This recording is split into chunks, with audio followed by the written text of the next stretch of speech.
AITA for not making my son forgive my brother after he was uninvited from his wedding? 6 months ago, my son Leo, 14M, decided to cut off my brother Jack, 46M.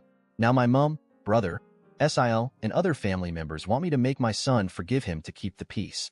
For a little bit of context, I'm 46M, a single dad.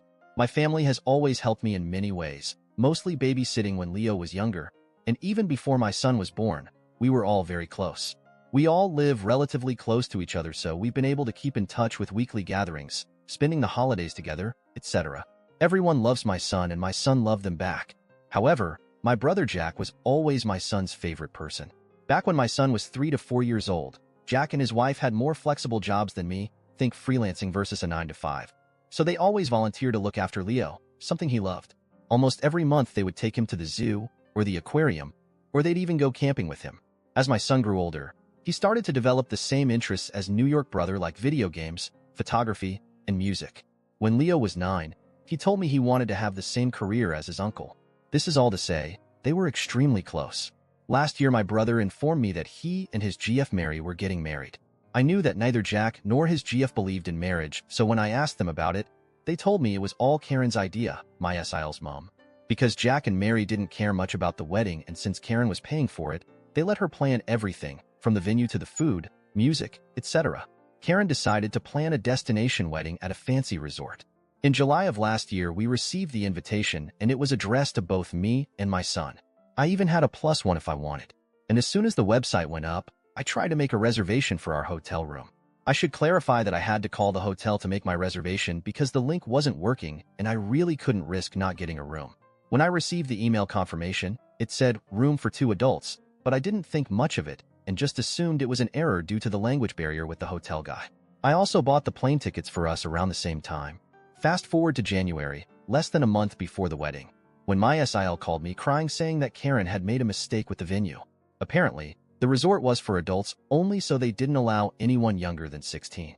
My son was 13 at the time. I asked her if it would be possible for Leo and me to stay in another hotel, but they told me the whole resort was child-free, so my son wouldn't even be allowed to attend the ceremony or the reception. I was disappointed and I told my SIL I'd talk to my son about it.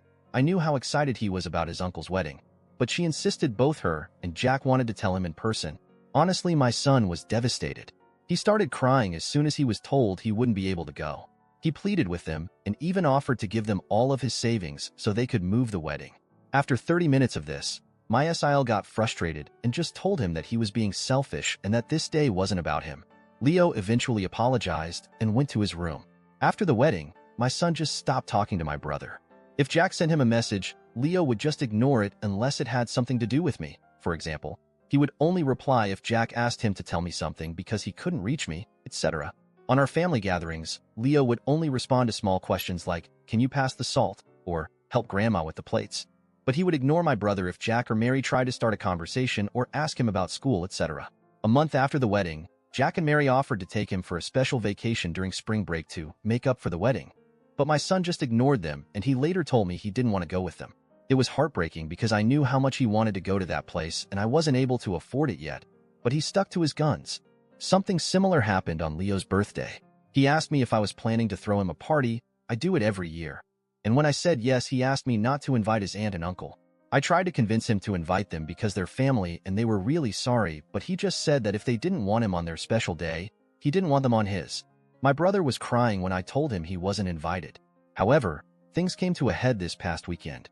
We were at my mom's house, and the conversation of Leo's university came up. My mom asked Leo if he was still planning on going to the same university as Jack, and that he should start planning for that. But my son replied that he wasn't interested anymore, and he had chosen to study something else. Then my mom said, "I thought you wanted to be like your uncle," and my son just said, "Why would I want to be like him?" At this point, I intervened and told Leo he didn't have to be so rude, but the damage was already done. Both my brother and SIL heard what he said, and they left shortly after. Last night, my brother texted me saying I was an asshole for letting my son continue with this grudge, and he even accused me of being jealous of their relationship, and that's why I wasn't doing anything to fix it. I just told him these were the consequences of his actions, and that this was 100% his fault by allowing his POS mother-in-law to plan the wedding when she obviously hated my child. He hung up on me. My mom and some other family members think I should force my son to forgive my brother so we can all move on, claiming there was no ill intent, and it was just a small mistake. But I don't think I should. My son was clearly hurt, and he should be allowed to heal and forgive them only when he's ready. So AITA,